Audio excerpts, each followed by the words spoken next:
अपनी पहली night shift के दौरान नर्स को अचानक किसी ने जोरदार थप्पड़ मारा। जब वो घबराकर उठी और चारों तरफ देखा तो वहां एक भी इंसान नहीं था। वो आईने के सामने गई और अपने गाल पर उभरा साफ हाथ का निशान देखकर यकीन हो गया कि ये कोई सपना नहीं था।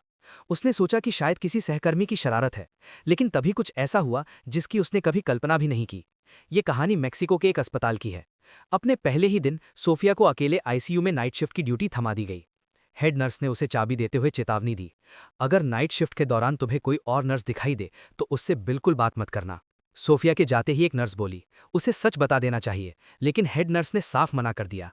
आईसीयू पहुंचकर खाली पड़े गलियारे ने सचमुच सोफिया की रूह कपा दी। उसने हिम्मत जुटाई और काम शुरू कर दिया। शुरुआत में सब ठीक चल रहा था, लेकिन जैसे ही वो एक मरीज का ड्रेसिंग बदलने वाली थी, उसे अचानक गलियारे से गुनगुनाने की आवाज सुनाई दी। सोफिया धीरे धीरे बाहर निकली, लेकिन गलियारा पूरी तरह खाली था। वहां कोई नहीं था। वो खुद को समझाती रही कि शायद उसने गलत सुना होगा।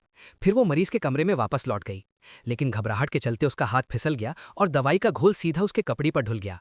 वो चेंज करने स्टाफ के लॉकर रूम में गई तो पाया कि उसके लॉकर का दरवाजा पहले से ही खुला था।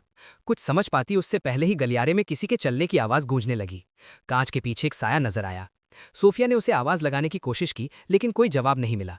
हिम्मत करते हुए उसने बाहर झांका। गलियारा फिर से खाली था। जैसे ही उसने कपड़े बदलने शुरू किए, वही कदमों की आवाज दोबारा गूंजी। उसने लॉकर के पीछे से झांक कर देखा, एक नर्स की टोपी पहने आकृति जो किसी ज़ॉम्बी की तरह बेहद अजीब और अकड़ी हुई चाल से चल रही थी। ये देखकर सोफिया डर के मारे ठिठक गई। ऐसा लग रहा था जैसे वो आकृति अभी कमरे में दाखिल हो जाएगी, लेकिन अगले ही पल वो अचानक गायब हो गई।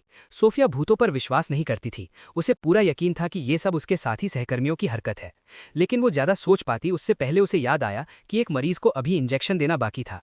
वो जल्दी से वार्ड में लौटी। जैसे ही वो एक मरीज को पेन किलर देने लगी, उसने कहा कि एक काला चोगा पहने नर्स उसे पहले ही दवा दे चुकी है। सोफिया ने तुरंत रिकॉर्ड चेक किए। वहां सच में एक अनजान सिग्नेचर था और ट्रे से कुछ इंजेक्शन भी गायब थे। वो गुस्से से भरकर नर्स स्टेशन पहुंची कि कौन मजाक कर रहा है, लेकिन वहां की नर्स बोली, आईसीयू की चाबी तो सिर्फ तुम्हारे पास है, इसलिए कोई अंदर जा ही नहीं सकता।